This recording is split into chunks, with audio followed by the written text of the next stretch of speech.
कि जो दिन गुजर गया शुक्र करो, आने वाला दिन बुरा होता जा रहा है।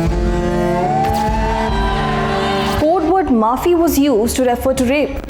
मेरे फादर के ऊपर अटैक करवाया। 20 years of life sentence, but he had spent 400 days outside prison.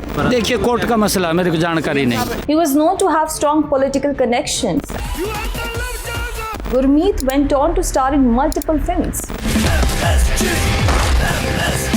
Young Gurmeet spent more time at the ashram. His wife and 3 children lived with him at the Dera. When I objected, he said, "There is no doubt that I am God." On screen, he played the hero, but off screen,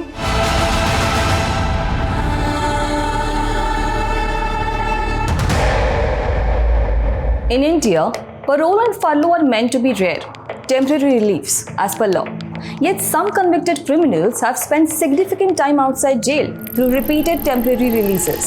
And one such case is Gurmeet Ram Rahim Singh Ji Insan. he keeps getting parole every few months. He had spent over 400 days outside prison since his conviction. So I thought it was important that we revisit why he is in jail. I am Vaishnavi and today we'll delve into the story of how the self-styled spiritual leader with a rock star image and millions of followers ended up in prison. You are the love changer. You are the love changer. It all started with this letter, dated 13th April 2002. It was written by a woman from Punjab who chose to remain anonymous. Addressed to then Prime Minister Atal Bihari Vajpayee, Haryana ministers and top courts, the letter made disturbing allegations about Gurmeet Ram Rahim Singh, the head of Dera Sacha Sauda in Haryana's Sirsa. The letter said, "I have been serving as a sadhvi in Dera Sacha Sauda for the last 5 years. It was around 10 p.m. when I entered the gufa. Maharaj was sitting on a bed holding a TV remote and watching an adult movie. A revolver was lying on the pillow side of his bed. I was shocked to see this because I never imagined Maharaj to be like this. He said he has bestowed upon me a special favor by choosing me as his dearest sadhvi. He also said that he wanted to make love with me. He told me that at the time of becoming his disciple, I had dedicated my wealth, body and soul to him and he had accepted my offering. When I objected, he said, "There is no doubt that I am God." When I asked if God also indulges in such acts, he said, "I can kill you with this revolver and bury you here. Your family has blind faith in me. I have considerable influence with governments also." After this, the Maharaj raped me. The Maharaj has been doing this with me for the last 3 years. My turn comes after every 25 to 30 days. Now I have learned that before me too, the Maharaj had been raping the girls he had summoned. Most of these women are now 35 to 40 years old and they are past the age of marriage. They have no other option but to remain in the Dera. Most of the girls are educated, BA, M.Ed, B.Ed, etc.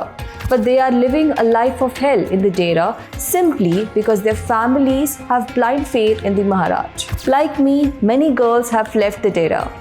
No one dared to go against Maharaj because if they do so, they know they'll lose everything, even their life. If a probe is conducted by the press or some government agency, many girls living in the Dera will come forward to reveal the truth. We can also be medically examined to find out whether we are still celibate disciples or not. Now, copies of this letter began circulating within the highest offices and eventually reached some newsrooms.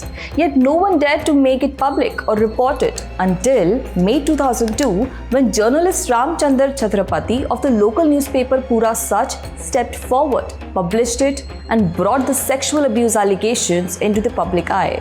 Some followers refused to believe the allegations against Gurmeet, while others, including journalists and activists, raised alarm, demanding an official investigation. Meanwhile, when Gurmeet got to know about the letter, he began to suspect it had come from within.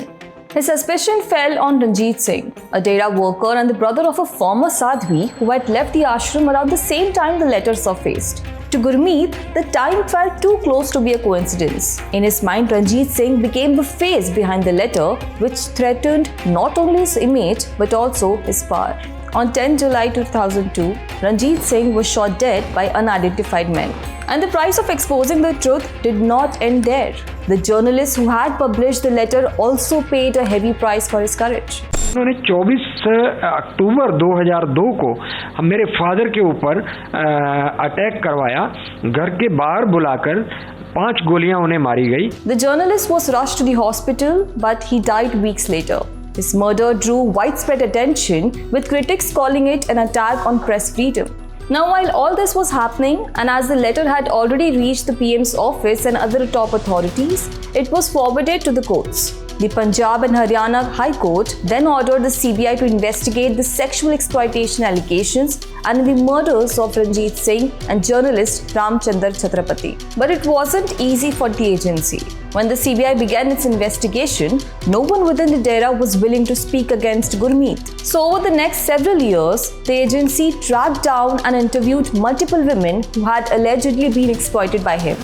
One of the sadhvis said she was asked by other sadhvis if Gurmeet had granted her maafi or pardon or not. The CBI then uncovered that the code word maafi was used to refer to rape. Investigators also traced the woman who had written the letter to the Prime Minister exposing the abuse inside the DERA.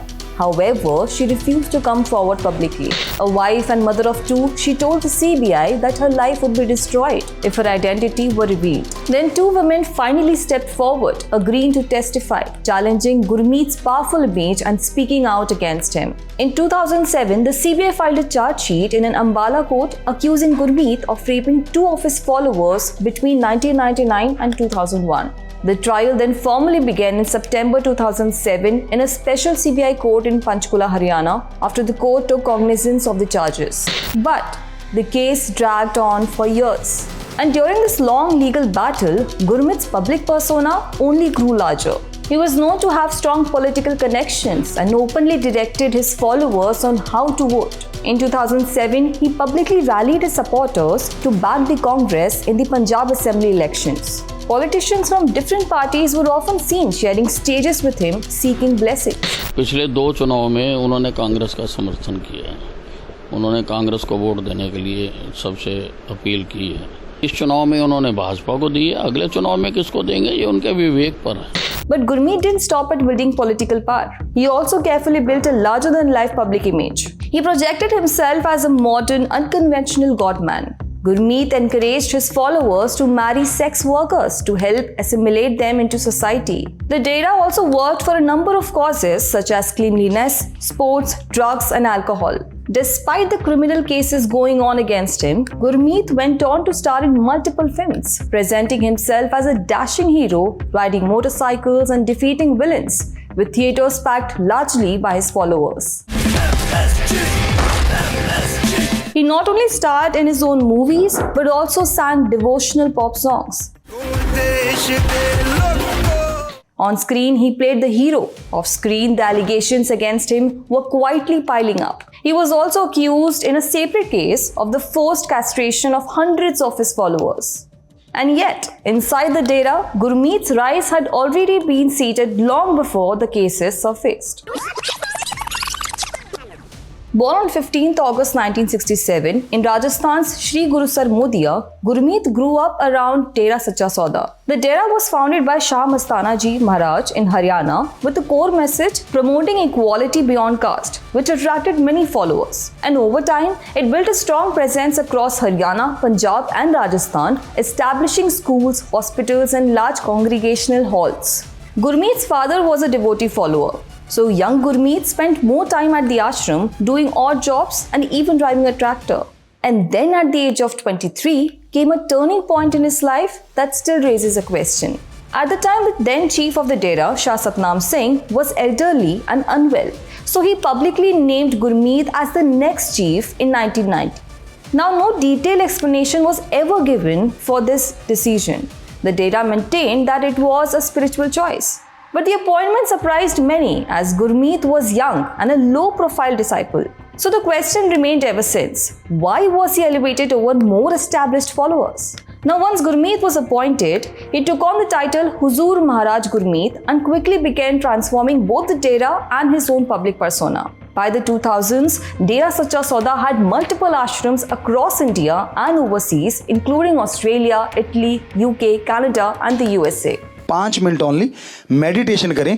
Gurmeet had a lifestyle far from the simple of his predecessors. His wife and 3 children lived with him at the Dera. He also surrounded himself with female devotees and allegedly adopted one of them, Hanipreet, who was 13 years younger than him. Now, even after the crimes came to light in 2002, Gurmeet's image continued to grow for years, while the allegations quietly followed him. Now, fast forward to 2017. The law finally held him accountable. That year, Gurmeet was convicted of raping 2 of his female followers and sentenced to 20 years in prison. Immediately after his conviction, Gurmeet was airlifted by helicopter from the Panchkula court complex to a jail in Rohtak. The move was meant to prevent clashes, blockades, and violence along the route. Despite these precautions, massive violence erupted across Punjab and Haryana. हम सबको कानून का सम्मान करना चाहिए व शांति बनाए रखें। In the years that followed, Gurmeet was also convicted in 2 murder cases, one in 2019 and another in 2021. But in 2024, he was acquitted in Ranjit Singh's case, citing lack of evidence. Yet even after these convictions, he repeatedly stepped out of prison on parole, furlough and medical grounds, prompting opposition parties to accuse the Haryana government of favouring him. मुझे कुछ नहीं करना इसमें, मेरा role नहीं है इसमें। Each time he was released, Gurmeet resurfaced with new music videos, messages to followers and large public appearances. In 2025 alone, he spent 91 of 216 days outside prison on parole and furlough. And over the past 5 years, he has been outside prison for more than 400 days. The timing of several of these releases coincided with election seasons. During these periods, he was also provided Z+ security, usually reserved for India's VIPs. In January 2026, Gurmeet was again reportedly granted a 40-day parole, with this being his 15th release. Now, what does the law say about parole and furlough? Parole is basically a short break, say for a family emergency or medical need or any other urgent circumstances. Prisoners go out, but they have to come back once the period ends, and it doesn't reduce their jail time. Furlough, on the other hand, is more like a reward for good behavior. Prisoners get a little time out to see family or for personal reform, and this time actually counts toward their total sentence. So both are meant to be exceptions, not routine exits. Yet in Gurmeet Ram Rahim's case, frequent releases have raised questions about fairness, discretion, and political influence. Today, Gurmeet Ram Rahim has over 4.8 million followers on Instagram, more than the entire population of several countries, including Oman, Georgia, and Mongolia. This shows that he has a cult-like following, and even after being convicted, people still worshipped him. Apart from him, several other high-profile convicts, including Asaram Bapu and Sajjan Kumar, have also been granted multiple paroles, furloughs, or interim bails, sparking public debate about how these rules are applied in India. Now the question remains: do victims truly get justice when offenders spend so much time outside prison? Let us know what you think in the comments below and tell me which story or topic you want me to cover next. This is Vaishnavi signing off.